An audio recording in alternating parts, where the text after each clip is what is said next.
Good evening. I call the April 2nd, 2020 meeting of the Johnson City Board of Commissioners to order. Thank you all for joining us tonight on live stream and on television. As you notice, we are having our meeting electronically and everyone is in a remote location.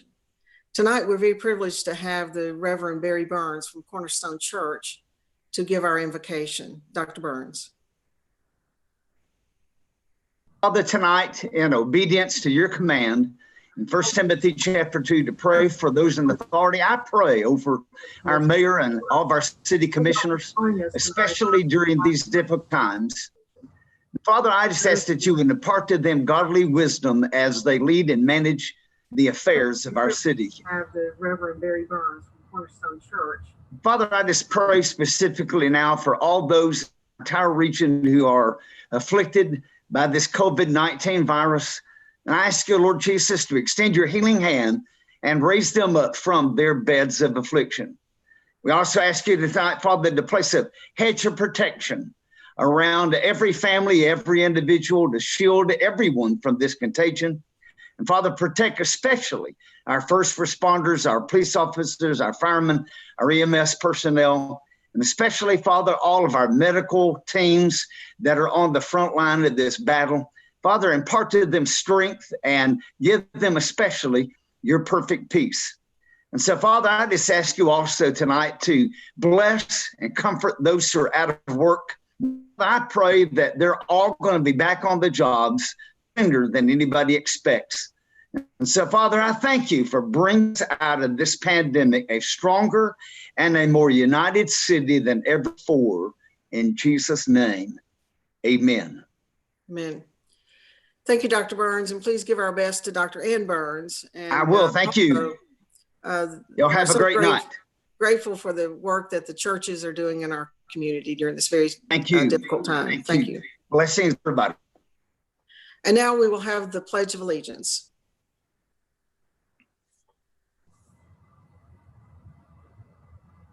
I pledge allegiance to the flag of the United States of America and to the republic for which it stands, one nation, under God, indivisible, with liberty and justice for all.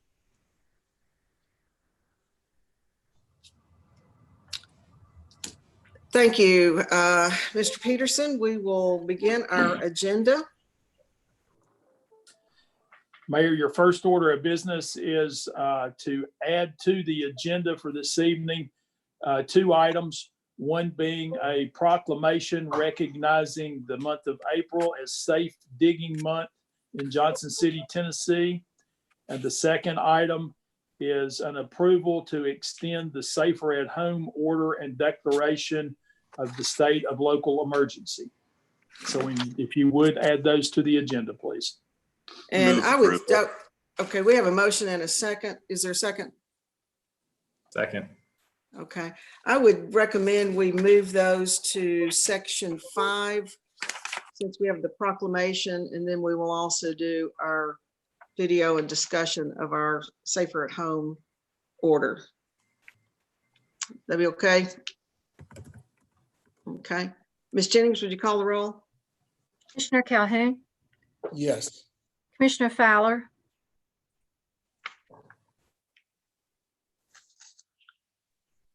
We may have lost him. Okay, Commissioner Hunter? Yes. Vice Mayor Wise? Yes. Mayor Brock? Yes.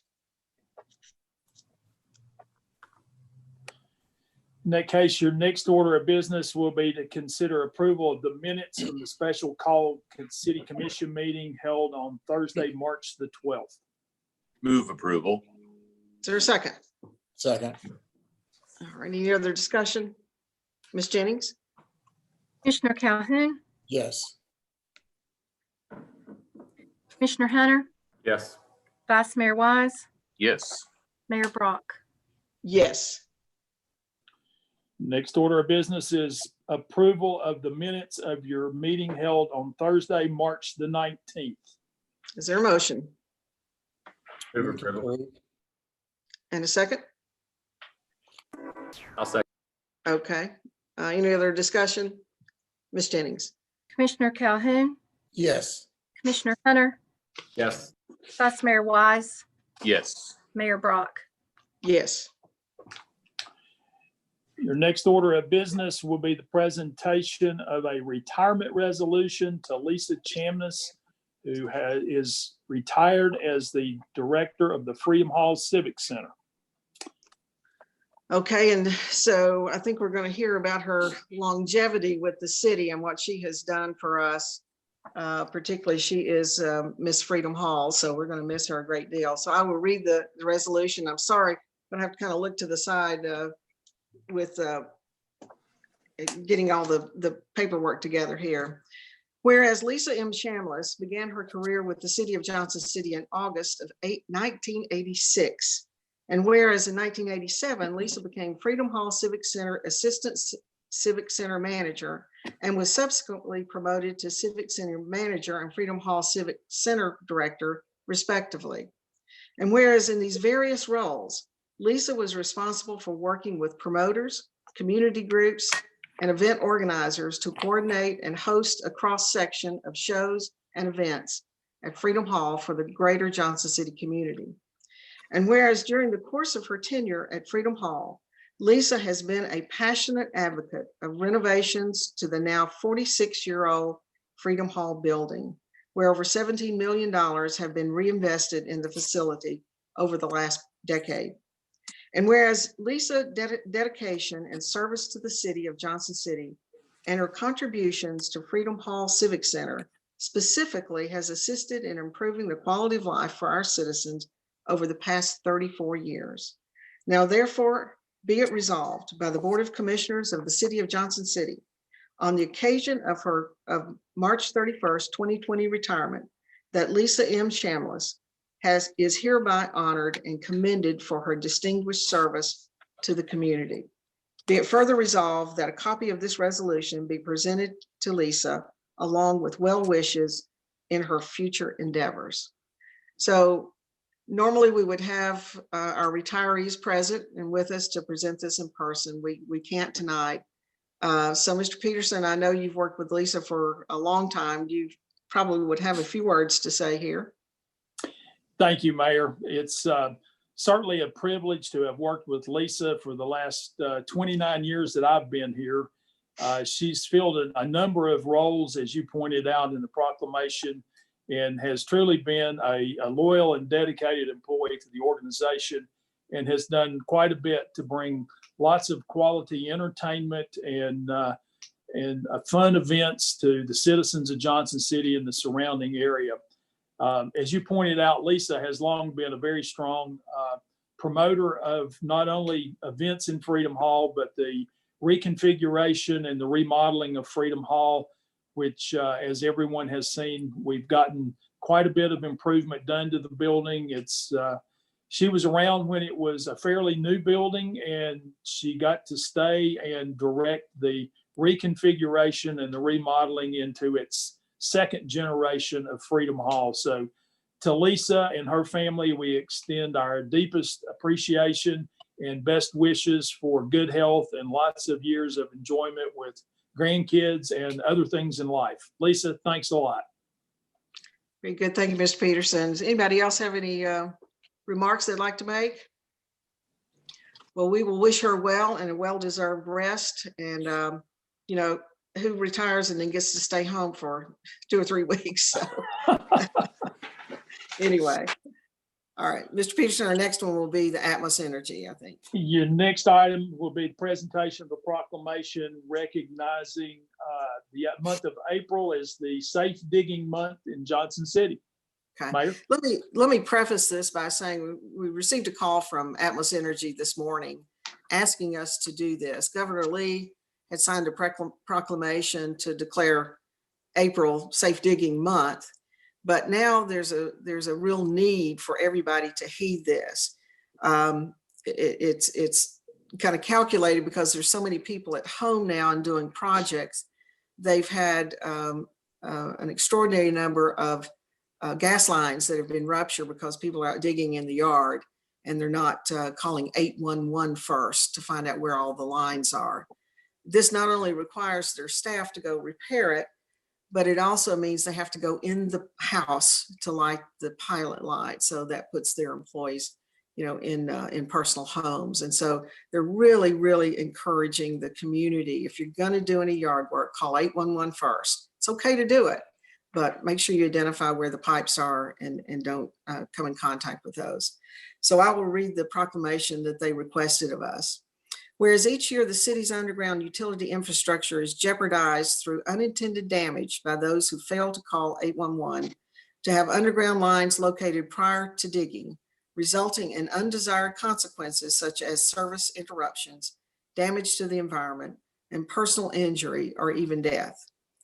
And whereas Tennessee 811 and the Atmos Energy promote the call before you dig number 811 in an effort to reduce these damages. And whereas designated by the FCC in 2005, 811 provides potential excavators and homeowners a simple number to reach their one call center to request utility line locations at the intended dig site. And whereas through education of safe digging practices, excavators and homeowners can save time and money and help keep our nation safe and connected by making a simple call to 811 in advance of any digging project. Waiting the required amount of time, respecting the marked lines by maintaining a visual definition throughout the course of the excavation, and digging with care around the marks. And whereas safe digging is a shared responsibility, to know what's below, call 811 before you dig. Now, therefore, I, Jenny L. Brock, Mayor of the City of Johnson City, do hereby proclaim the month of April 2020 as Safe Digging Month, but extends far forward from that. Mr. Peterson, I know we have the same issues with our utility lines as well, and you may have a comment or two about what we're talking about here.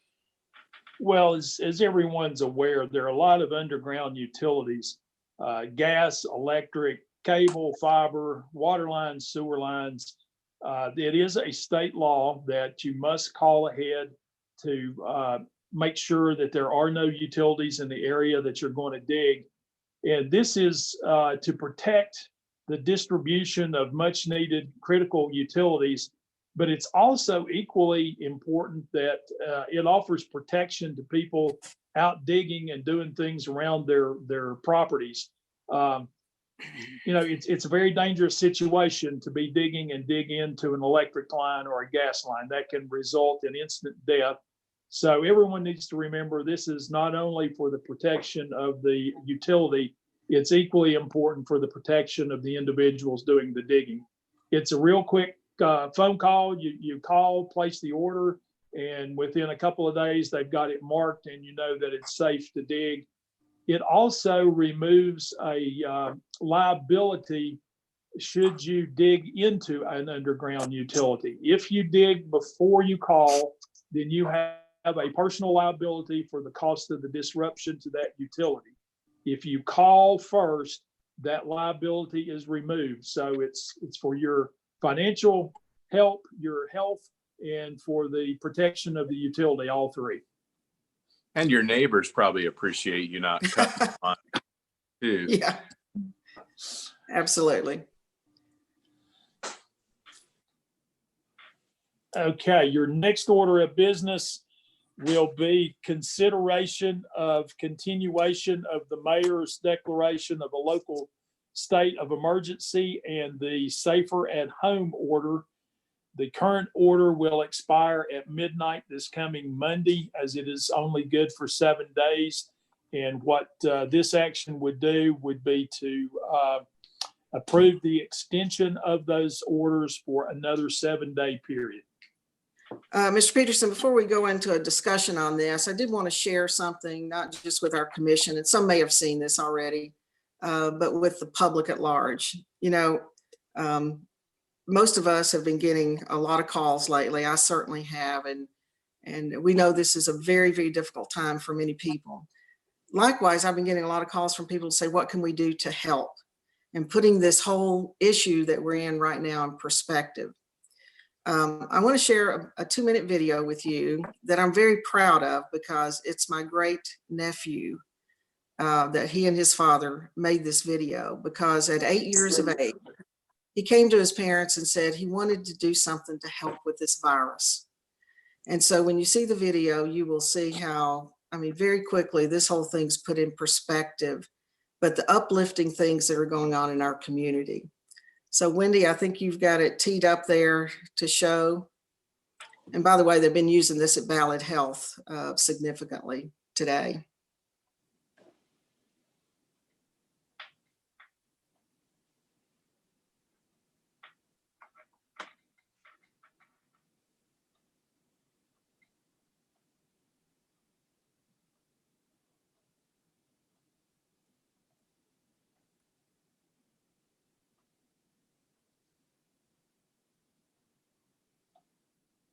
I'm not sure we have any audio.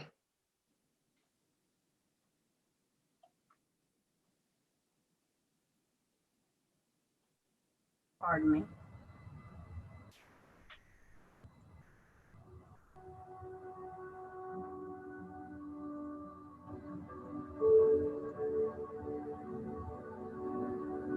I am a superhero.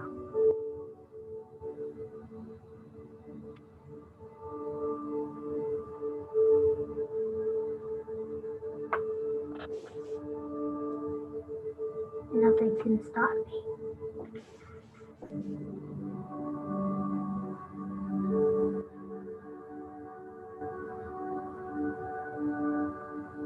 I can take on anything.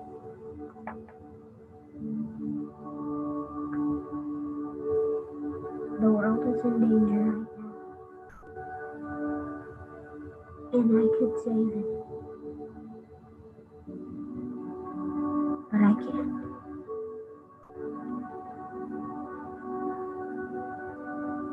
And I can't leave my house.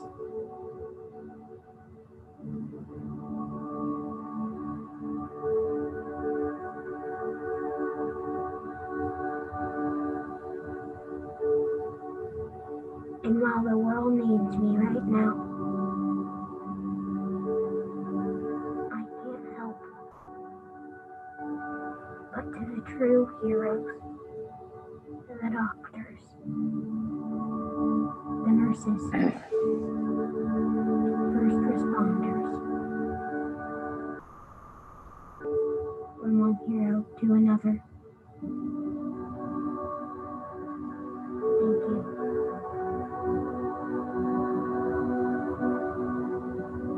Thank you for being brave.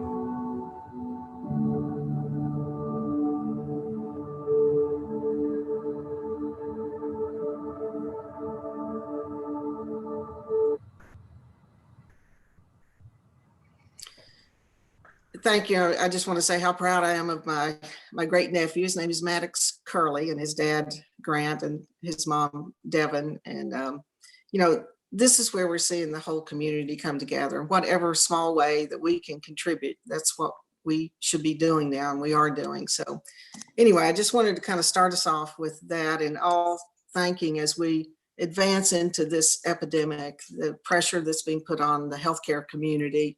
I think Pete can address that a little bit more. If you, as we get into this safe order, Pete, is there any kind of update on our numbers and what you may have heard today? And then we'll get into the discussion. Well, briefly, as far as the numbers, what was posted on the state health department website, we still have 20 confirmed cases in Washington County. Of the total number of tests administered, 6% are returning as positive cases. The rest of them are, or 94%, are coming back negative. There continues to be a lot of flu and really nasty colds that are occurring in Washington County and throughout the region. So we're seeing a number of people that appear symptomatic, but once tested, thankfully, there aren't a whole lot of them testing positive. Since we put the order in place effective Tuesday morning at 12:01 a.m., the reports that we get back from our staff, and I got out yesterday for the first time and drove around a couple hours. Voluntary compliance has been very, very good. We've still got a number of questions about what's essential, what's not essential, questions about are employers following proper CDC guidelines, those types of things. We're working through those. I would direct everyone with a question to the Johnson City website. There's a direct link to a page that's set up just to deal with COVID-19. And on that page is a list of frequently asked questions. That answers a lot of questions that we're getting either through email or phone calls. There's also a link to a email address there where you can send your questions and comments to us via email. We have, I've put into place today and appointed Will Ryder to be our public health officer. He will be, he already directs our codes enforcement folks that deal with overgrown lots and health hazards and dilapidated structures and those types of things. He and his team will be the entity charged within our organization with enforcement. They will be receiving calls and questions. So we're going to approach this from the standpoint of when we get a call, we're going to go and check and make sure that it's a valid complaint and offer guidance and help to the entity that's in question. That will be followed up to ensure that compliance has been made. We're going to try, as Governor Lee's new Executive Order 23 points out in it, we're going to try to do this from a please comply. We want to help you be in compliance rather than just a strong-armed enforcement effort. So we're going to be trying to work with people and help them stay compliant. And if not, we do have the authority to issue citations both in the municipal and general sessions court. And the order does, in an absolute worst case scenario, allow us to close businesses. So all of that will remain in place, but Mitch Miller and Alicia Summers with NetRep and Bob Cantler over at the Chamber of Commerce have been working with our marketing and communications group to try to get all these questions answered. And we've really had significantly more questions than we have complaints or calls about violations of the order to this point. So we're very hopeful that that will continue. We had talked earlier about putting an ambassadors program together in conjunction with NetRep and the Chamber. We've got a lot of the details of that worked out, and hopefully by the first of the week, we will have a team of people that will be calling on businesses to help them make sure that they're aware of all of the help that's available to them, either federally or through the state or locally. And we're going to make ourselves available to go out to essential businesses and make sure that they're compliant with the CDC recommendations. And we want our business community to know that we recognize that they're hurting, that we recognize that they need help at this time, and we're going to do all we can humanly do to ensure that they get the help that we can offer. And to work together, we're going to get through this. It's probably not going to be easy. It's probably not going to be short-lived, but together we can overcome a lot. And we're really looking forward to working with folks and getting through this thing. Pete, as I read Executive Order 23, it moves from please do this to required. I don't see the bill. I just see an executive order, but I see a summary of it. It said Tennessee are beginning to venture out in large numbers in recent days, so Governor Bill Lee is shutting the state down. Lee is set to sign Executive Order 20 requiring residents to stay home unless they are carrying out essential activities. So, this has just come out, so we're trying to figure out what it means to us, I guess. But anybody else have any insight into that? That is correct, Mayor. Executive Order 23 reinforces Executive Order 22. The only change being it's gone from a recommended stay at home to a mandatory stay at home. And governor has sent communications out to law enforcement agencies across the state, asking them to enforce this in the manner that I just described, as to go and be helpful, excuse me, to be helpful and to try to get people to become compliant without having to go to the extent of writing citations. But as if need be, then citations would be issued to those that are in non-compliance. Pete, I know this has just come out recently and you do not have the answers to these things, but one, will this require people to have to carry a letter with them to go to work to say that they're essential or not? What does this mean for those that want to go to the grocery or need to go to the grocery store? And then for those that are traveling after dark, I mean, is there a curfew or anything? It's just some questions in that respect that you may or may not be able to answer at this point in time. It might be something we have to issue later once we find more guidance from the governor. Great questions, Commissioner. At this time, there is no requirement for any special identification or placards on vehicles. People will certainly be able to continue to do all the essential activities. That would be going to the doctor, to the pharmacy, to the gas station, to the grocery store, to a restaurant, to get to-go orders. So there's still quite a lengthy list of essential businesses that people will still be able to visit on an as-needed basis. It doesn't mean they can get out and ride around and for no particular reason. There is no requirement for a curfew.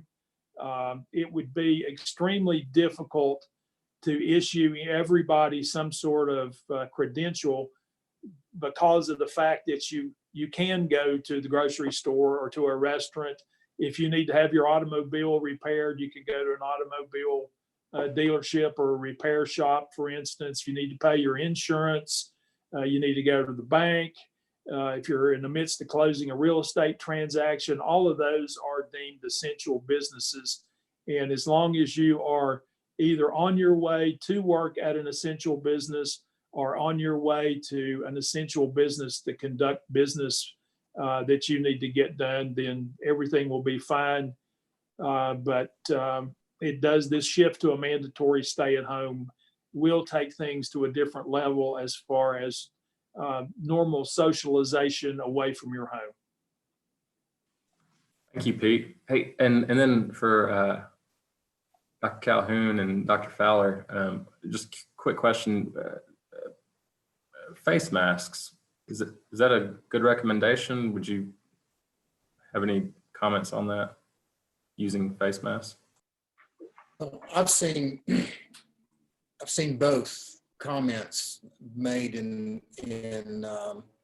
from various groups saying that's a good idea, it's a bad idea, depending upon what you do with the face mask. Do you wash? I mean, there's all kinds of unknowns about this, and at this point in time, I don't think there's a definitive statement that we can wrap our arms around. I think that there's going to be a lot of next steps. And I don't think we know what those next steps are. And that's the uncertainty right now.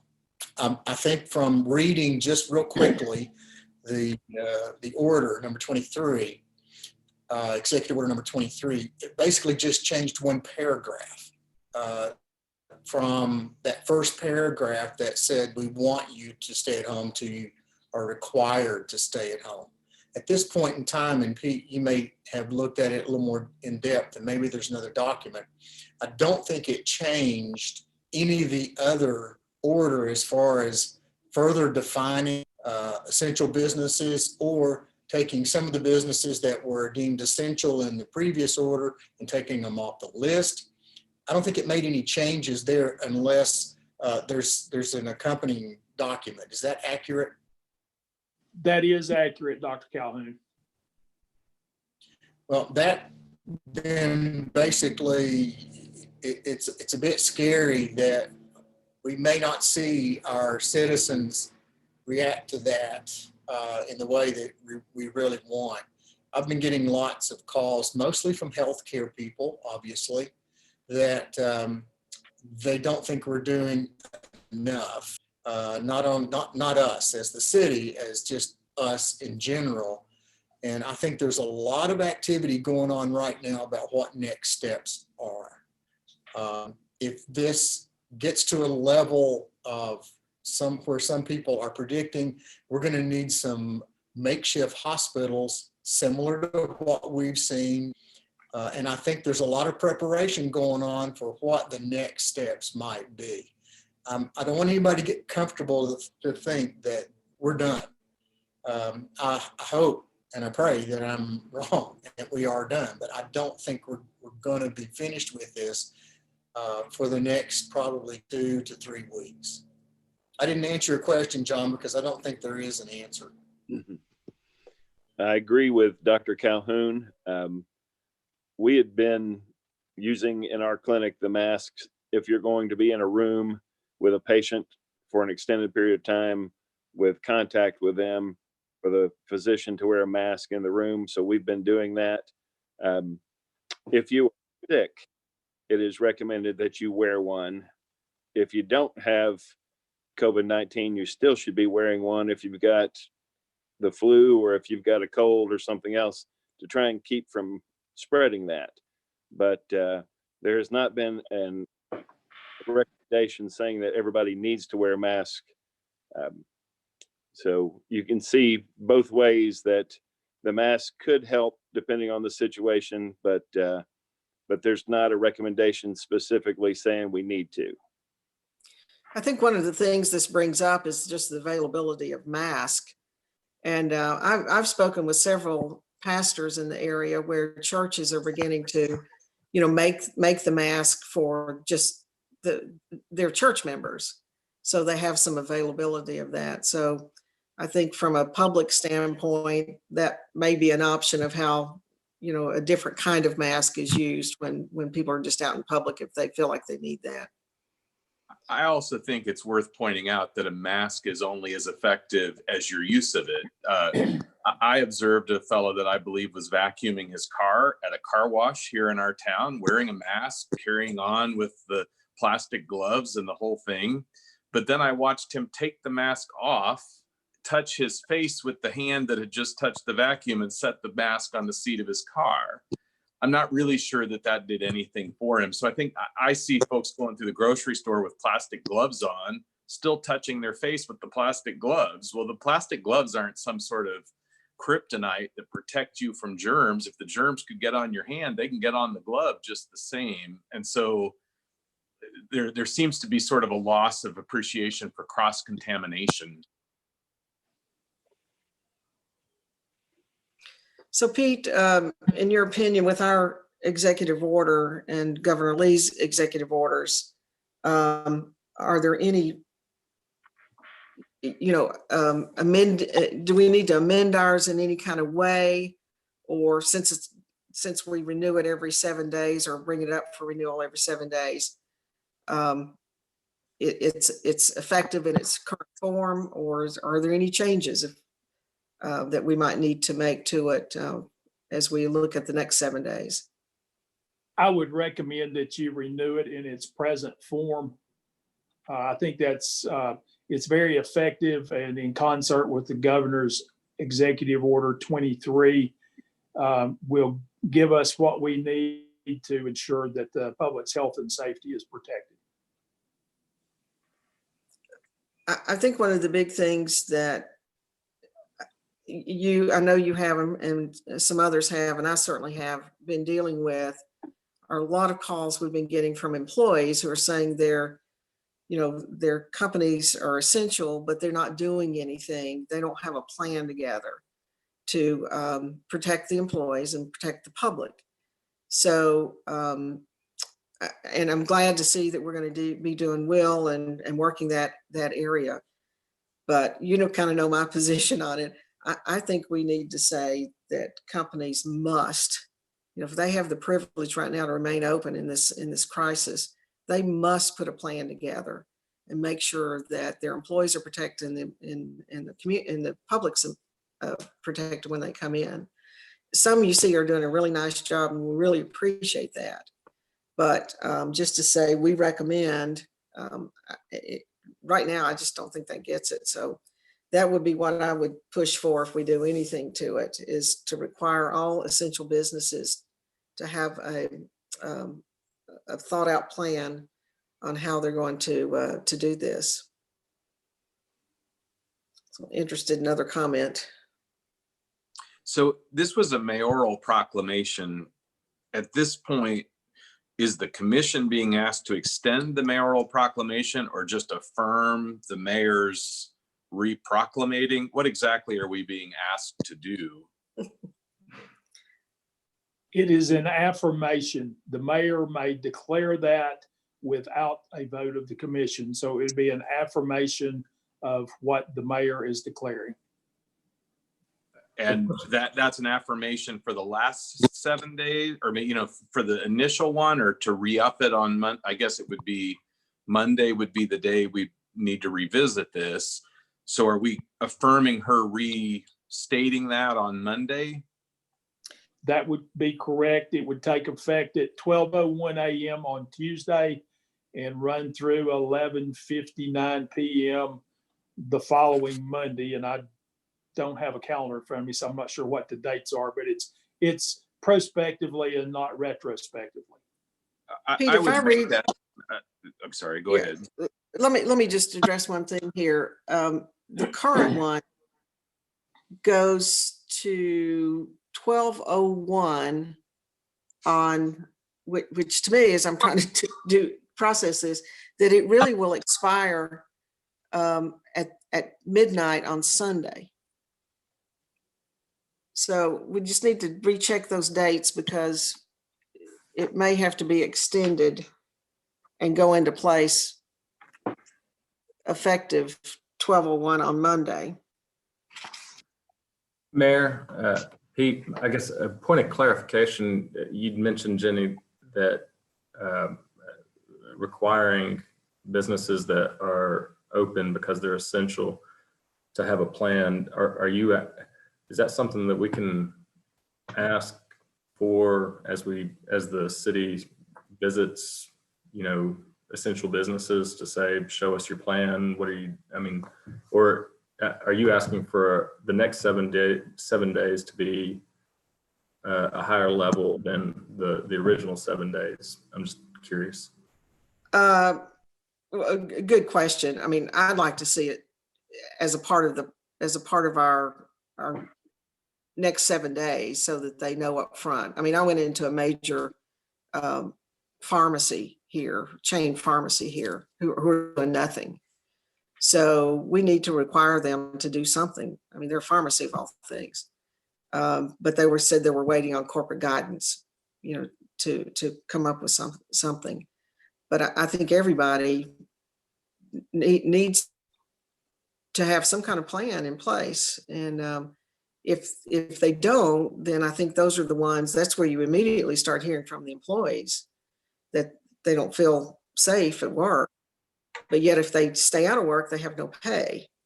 And so I don't know, Sonny, you're in the bottom corner there. If we were to do something a little more demonstrative like that, to say you must have a plan, how could we do that in this? And then I think we turn over the enforcement to Will. But what are your thoughts on it? First, we'd have to identify a way to communicate with each one of the businesses that this is what was required and expected. We'd have to identify city staff that'd be able to receive those plans and be able to interpret them to ensure that they're meeting the CDC guidelines. Each business is going to operate a little differently, so we'd have to ensure that each one of the plans appropriately fits each business. I'm not suggesting they have to send them in. It's just they need to develop one on site, post it maybe. That's what it is. And their employees are fully aware of what the plan is. Go ahead. Yep, go ahead, Joe. Well, I guess my thought is now, especially with the Executive Order 23 in play, and I think we're still now wrapping our minds around it. Clearly, we're not looking to back away from the Mayoral Proclamation that's already in place. And while I agree with the mayor that these businesses really should be doing more than sort of waiting for corporate guidance, if you walk into a business that's essential and don't feel like they're doing anything, turn around and walk out. Now, that doesn't address the employer that's there. So I guess what I would say, I would like to make a motion to affirm the mayor's, I don't know the language I'm looking for, but to add to essentially the first part of next week when the existing proclamation expires, put it back out there for a week. I mean, we're not out of the woods on this yet. So that would be my motion to just affirm or whatever language we need to stand with you in that effort.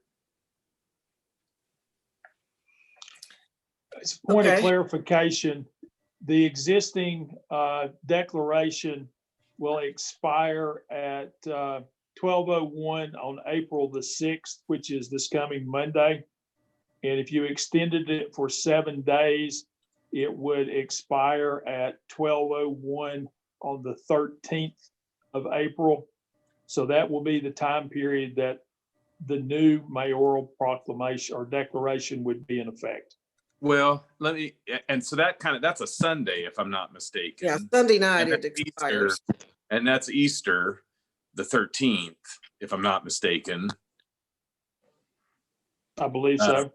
So I guess at this point, perhaps it's better that our affirmative motion be to affirm the mayor's continuing to issue proclamations so long as the executive order is in force. That way we don't have to keep revisiting this every 6 or 7 days. And I think it's safe to say that's going to be around for at least several more weeks. Yeah, because I agree with that. I mean, because the mayor can make this determination with or without us as the commission, as I understand. So your motion is to affirm the mayor to continue these as long as the governor has put in place, safe at home or stay at home, or and in the unlikely event that we ever had that unwound and we still felt we needed to have some sort of proclamation locally, well, we can revisit it. I'm not trying to put a period at the end of the sentence. I just think let's tie it to something outside of our community so that we don't have to keep revisiting it every 5 or 6 days. Pete, by law though, do we have to? I think these are only. You can keep reissuing it every 6 days. Oh, you can re-up it. You just don't need to have a commission vote is what I'm suggesting. All right. Any other comments? I would second the motion, but also, and then with a caveat and a question, is there anything that would prevent the mayor from tweaking that order or proclamation because obviously it did not require city commission vote and approval. And we're affirming that we want the mayor to continue down this road, but does that lock, she's not handcuffed to say, I can't make any changes, which maybe she would want to address, the mayor would want to address in the next one, something that gives her comfort that the essential businesses are doing what they're supposed to do. Or is she handcuffed with just this particular order? She is not handcuffed. She can, yeah, I'm sorry. We can only affirm what's already out there. If she wants to change it, I think that's fine, but we haven't affirmed what's been changed because we don't know what that is. And we really aren't required to do so. Is that accurate? Okay. I think this is head in the right direction. I think it, what we're finding, everyone knows that things are changing so quickly that, we have to not only respond, but also try to plan, on the prevention side as well. So It's fluid, it's going to be dynamic, and we will just work as hard as we can to make sure we communicate well and to be able to brief everybody on what's going and what the recommendation may be as we move forward. I would,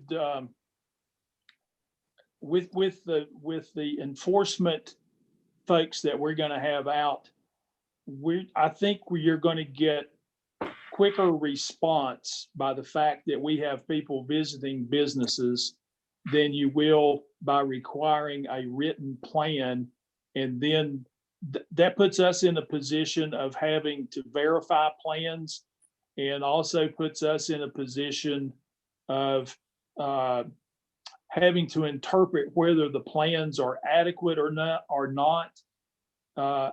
Just from a operational perspective, I really think it'll be a lot quicker if we just get the enforcement folks out there working with people and responding to comments and complaints and whatnot, and make a visual inspection, because when we do that, they are on notice that they've got to come in compliance if they're not.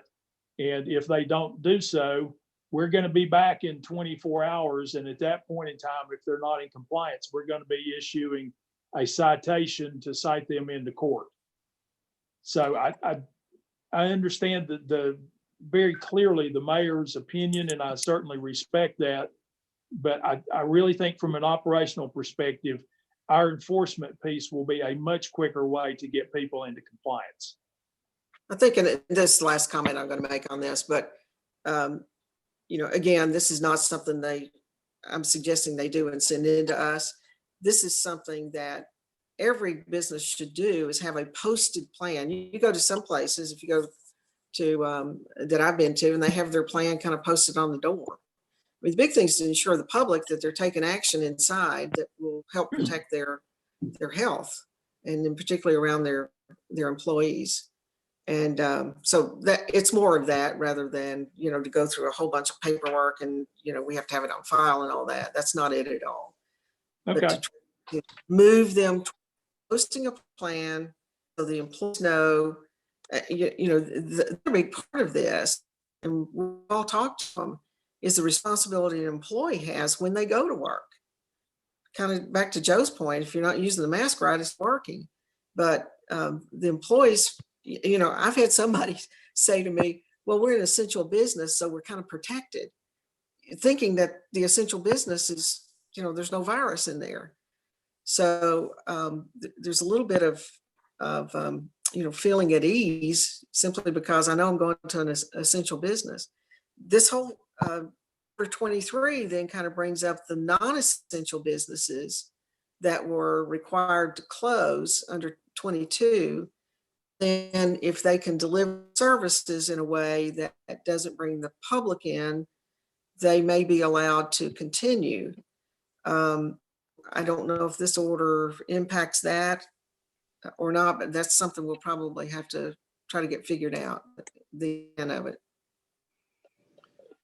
Did the motion to affirm the mayoral proclamations get a second? It Not did. yet. I'd Yes. call the question then. All right. Commissioner Calhoun, Yes. Commissioner Fowler, Yes. Commissioner Hunter, Yes. Vice Mayor Wise, Yes. Mayor Brock. Yes. Okay, next item. Next order of business is consideration of the consent agenda.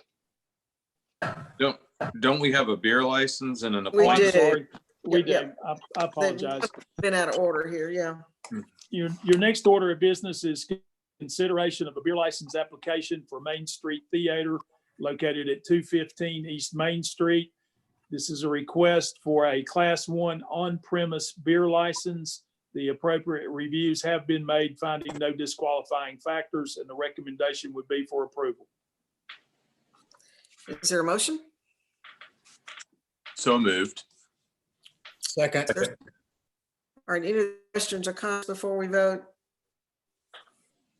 Ms. Jennings? Commissioner Calhoun, Yes. Commissioner Fowler, Yes. Commissioner Hunter, Yes. Vice Mayor Wise, Yes. Mayor Brock. Yes. Your next order of business is to make one appointment to the Johnson City Housing Authority. This is a result of the, not retirement. Mr. Keeling has resigned from the board. The resignation of Mr. Keeling from that board. You've got 3 applications for your consideration. The recommendation of the Housing Authority Board is Ted Ganger. I'll make the motion to approve that. Ted Ganger. Second. All right, a motion and a second. Is there any other questions or comments? Yeah, I just would want to take this opportunity to thank Jeff Keelan for his service. Understand why he's stepping away, but want to acknowledge that contribution and say thank you. I echo that for sure. He's done a great job there. So we have a motion and a second. Ms. Jennings, would you call the roll? Commissioner Calhoun, Yes. Commissioner Fowler, Yes. Commissioner Hunter, Yes. Vice Mayor Wise, Yes. Mayor Brock. Yes. Now you have the consent agenda before you for consideration. All right, commissioners, are there any items you would like to pull on the consent agenda? Are you asking all of us or one at a time? I I mean, your tradition has been to ask you. usually do, yeah. Let's start with you, Commissioner Calhoun. Is there anything? No, ma'am. Okay, Commissioner Fowler, None. Commissioner Hunter, 3 and 5. 3 and 5. Which 8.3 and 8.15 or 8.2? Okay. I'm trying to work off my iPad under general. Under general, okay, Yeah. 3 and 5. The All right. consider amendment 4 for Indian Ridge Road and the Parks and Rec bylaws. Okay, and Vice Mayor? nothing, thank you. Okay, and I have nothing. So Mr. Peters would address those things. Okay, item number 3 is consideration of amendment number 4 on the Indian Ridge Road and State of Franklin Road intersection project for a time extension. This project is complete and open. However, we still have some disagreements and some pending litigation ongoing before we can close out this project. As long as this contract remains open with TDOT, then we would be eligible for reimbursement of any potential expenses we would incur as a result of this legal action. This amendment number 4 would extend the timeline of the contract with TDOT to March 31st, 2021. So, okay, so that I just wanted to make sure this wasn't, I was getting the roads confused. This has to do with the bridge, right? This doesn't have to do with the new piece going from State of Franklin and into Indian Ridge Road. Correct. Okay. Yes, sir. And then as far as the bylaws, you don't need to go over anything other than it strictly has to do with the change of when appointments are. There weren't any other additions or retractions from the bylaws. That's correct. What this will do will align their bylaws with the new method in which the commission wants to make appointments to boards. Okay, those were the only things I had. Okay, is motion to approve the consent agenda? So move. Okay, is there a second? Do I have a Second. second? All right, any other questions? Ms. Jennings? Commissioner Calhoun, Yes. Commissioner Fowler, Yes. Commissioner Hunter, Yes. Vice Mayor Wise, Yes. and Mayor Brock. Yes. Your next item for consideration is a resolution as associated with the stewardship annexation. A resolution to annex certain properties located within the 12th Civil District of Washington County, Tennessee, adjoining the present corporate boundaries of the city of Johnson City, Tennessee, and to incorporate the same within the corporate boundaries of the city of Johnson City, Tennessee. Said properties being known as the stewardship annexation, to zone said properties B4 Planned Arterial Business District as described herein, and to amend the zoning map of the city of Johnson City, Tennessee accordingly, being a part of the appendix to ordinance number 1519 is ready for your consideration on second reading and public hearing. May I raise a point of order? The three items that are under second reading all relate to the same property and the same request. It's the applying of the zone, the annexation, and the plan of service. With public hearings like this, are we inviting public hearing on each individual item, or are we inviting public hearing on sort of the package? I know how we do it in a regular meeting, but it's a little easier to manage public hearing in a room where you can see who's there. And so I was curious how we should approach this. What we have listed is to do them individually like we traditionally have done. And so we would need to consider them the way we've got them advertised on an individual basis. Okay. And we asked for email comments or questions, and to my knowledge, we have not received any. None have been forwarded to me. Okay, thank you.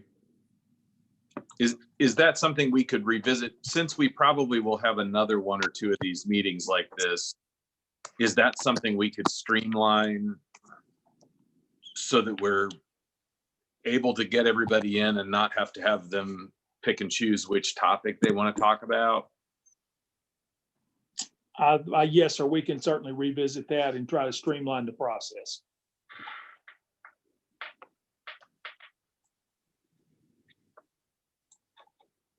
Okay. I will open public hearing to be formal about it. We have no requests that have come in by email. Therefore, I will close the public hearing. Do we have a motion? Move for approval. Second. Motion second. Any other comment? All right, Jennings? Commissioner Calhoun, Yes. Commissioner Fowler, Commissioner Fowler, Yes. Commissioner Hunter, Yes. Vice Mayor Wise, Yes. Mayor Brock. Yes. Your next item is ordinance number 4735-20. An ordinance to amend the zoning map of the city of Johnson City, Tennessee, being part of the appendix to ordinance number 1519, entitled an ordinance to adopt a code of laws and ordinances for the city of Johnson City, Tennessee, and to repeal all laws and ordinances in conflict therewith and amendatory thereof by assigning B4 planned arterial business district zoning to certain property within the 12th Civil District of Washington County, Tennessee, known as the Stewardship Annexation. This is ready for your consideration on second reading and public hearing.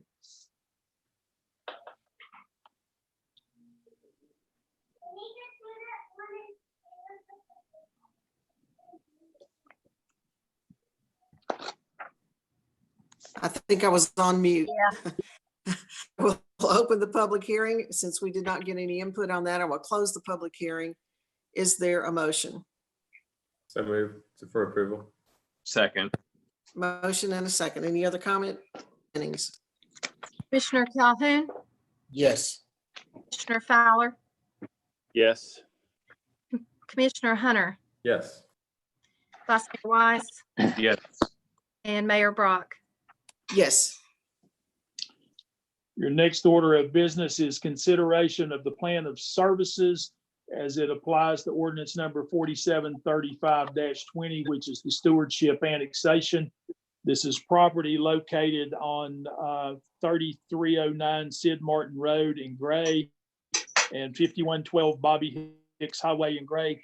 All city services are currently already available to the property, and we would recommend your approval. All right, I will open the public hearing. We have not received any input for public hearing, therefore I will. Is there a motion? So moved. Is there a second? Second. Second. All right. Any other comments or questions? Ms. Jennings? Commissioner Calhoun, Yes. Commissioner Fowler. Yes.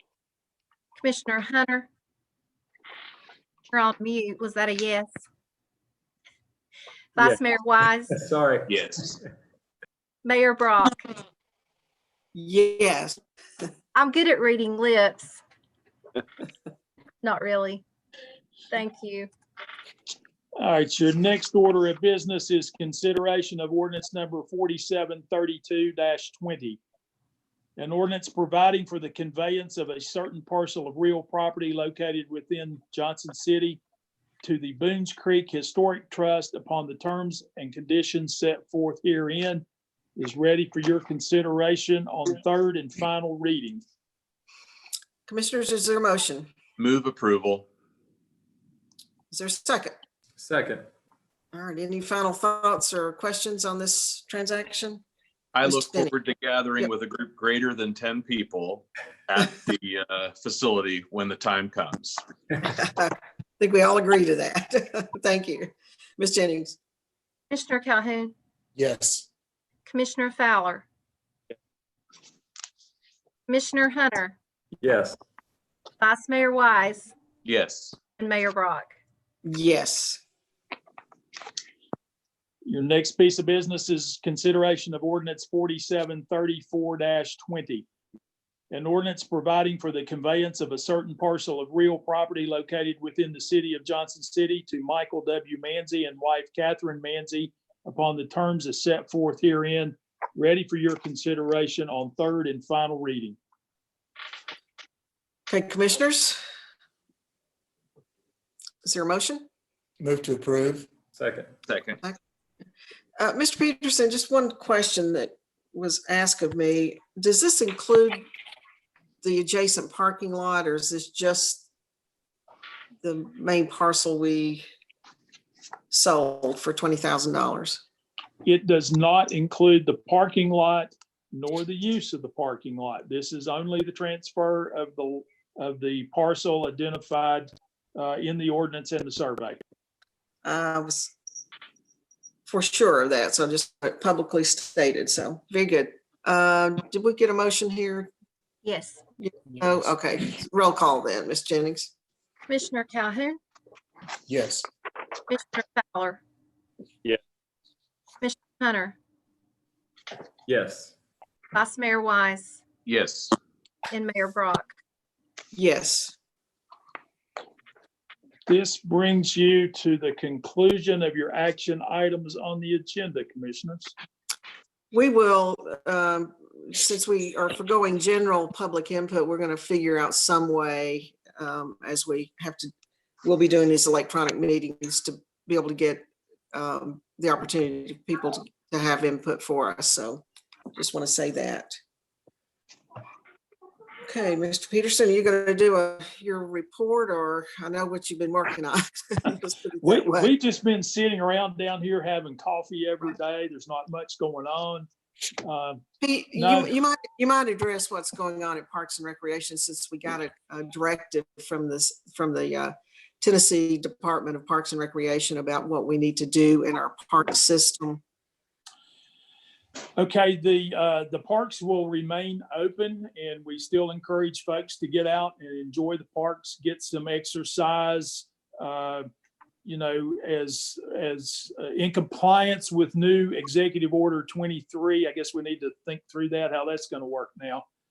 But the playgrounds, the tennis courts, the pickleball courts, the basketball courts, all of those things have been closed. So there will not be any facilities available for any kind of organized activities. We've also locked the gates up at Kermit Tipton Stadium so that the track and the athletic field there in the middle of that is no longer accessible. We were having an extremely difficult time getting people to be compliant with the previous orders about congregating in large groups on the football field, so we were forced to shut that down. So there will be very minimal activities, I guess, with the mandatory stay at home now. Starting in the morning, we'll need to close the golf course as well. Again, this event has moved very quickly and has changed directions numerous times on very short notice. I've laughingly referred to it to several people as like trying to nail Jello to the wall. It keeps, every time you take an action, something else moves, and there's been a lot to think through, a lot to ensure that we do properly to keep people's safety and health at the forefront of all that we do. So with this mandatory stay-at-home order now, there will be further refinement of what is open and what activities will be available for people to participate in. Pete, just a follow-up question on the golf courses. Does the guidance from the Tennessee Department of Parks and Recreation, are they telling us we need to shut our golf course down, the public golf courses? But in Governor Lee's order, nor ours, does it require golf courses to be closed down? Well, the guidance from TDEC was not in concert with the governor's previous orders. And Charlie and I were trying to work through that. And now that the governor's come out with Executive Order 23 with a mandatory stay at home, we need to sift through that. I'm going to interpret that right now as saying, if you need exercise, you need to get out in your yard and cut the grass and trim the shrubs and stay at home. I don't know that participating in athletics or being out for a walk in the park are still going to be deemed as essential services. That's a point that we're just going to have to dig into tomorrow and get further refinement. So would we close the Tweetsie Trail? These are tough questions. These are great examples of the types of things that we're having to think through. And it does require some further research and comparison of what these executive orders are in relation to what our local civic emergency order is. So if I had to give you an answer to that question right now, I would say, yeah, we're probably going to have to look at shutting down the Tweetsie Trail. Because it is now a mandatory stay at home except for essential services. So again, there's probably a lot of people seeing this conversation. That's not the final answer. It's not the final answer. Right. That is a best guess based on the information I have before me since I got the executive order at 5:40 today.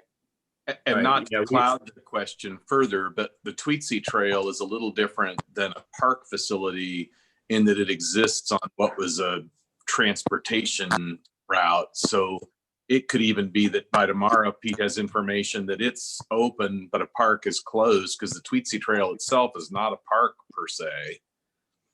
Well, and I think we don't want to get too far into this conversation until Pete gets, more detail from the state, from Nashville, as to what is and what isn't.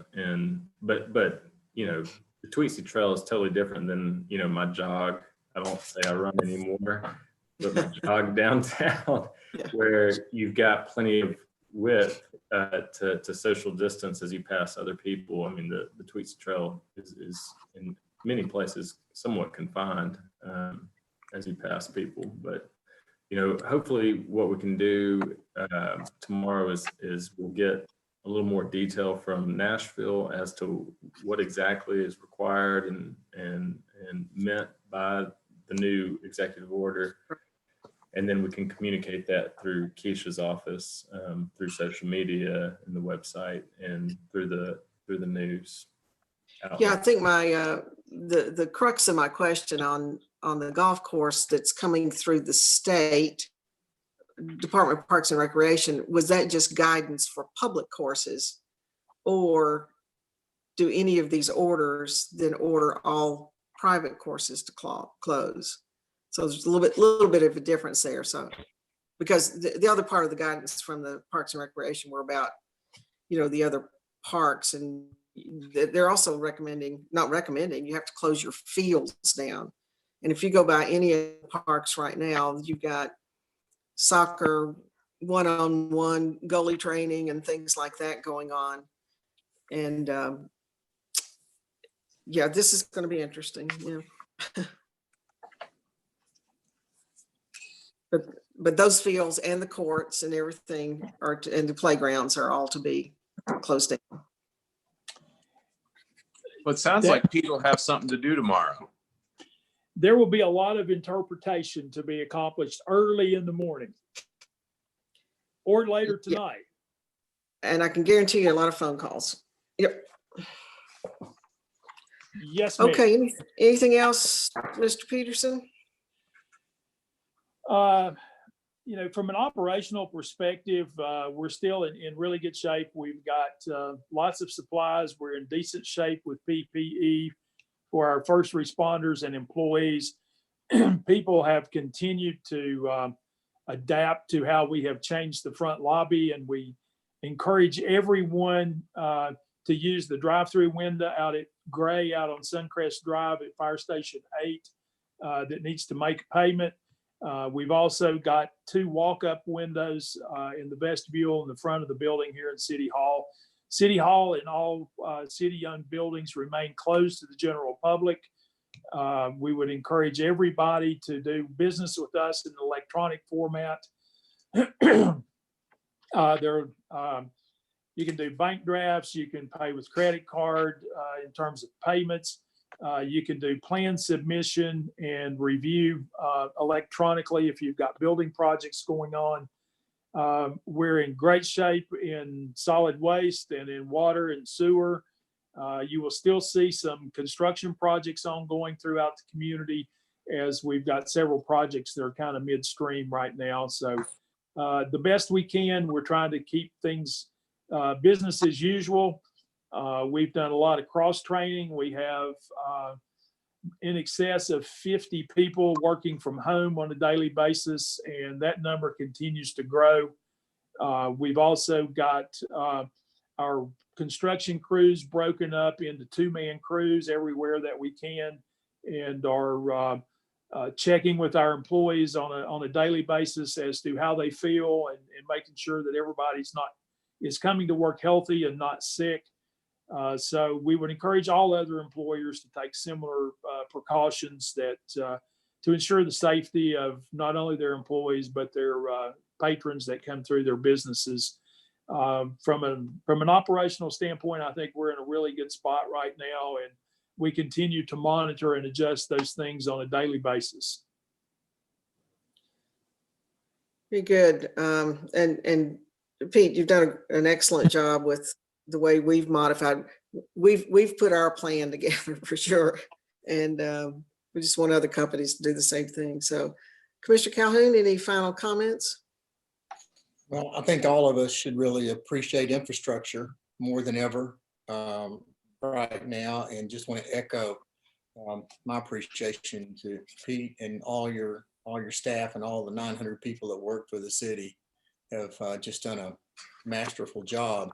You know, just a couple of weeks ago, I was just really worried because I wasn't going to get to watch or go to the NCAA tournament. It seems like it was years ago. Now I'm just concerned about what's going to happen in the next two weeks. So we just need to do the best we can and make sure we don't spread this. Commissioner Hunter, any final remarks? Yeah, I think, again, to echo your remarks, Pete, thank you for everything you and your staff have done. Everybody wash your hands so we can get back to our old plans. That's all. Commissioner Fowler. Yeah, if you would keep Dr. Daniel Lewis is in Greenville. He's one of my contemporaries, a sports medicine doc. He tested positive and headed to the hospital with pneumonia. He is not intubated. He's on room air doing okay. And he texted me back today saying he's hoping he will get to go home the next few days. But that just brought it a little closer to home. That he may have been exposed by one of the Tusculum people he was seeing. And that's just kind of brings it home to make sure you're taking care of yourself and staying away, and that social distancing and whatever you can do to not spread this to your friends and neighbors. Good. Vice Mayor? I would just echo what's been said here. Exceptional work on the part of some key staff. charting otherwise uncharted water, navigating uncharted water. And I appreciate all of that and more of it that I know is yet to come.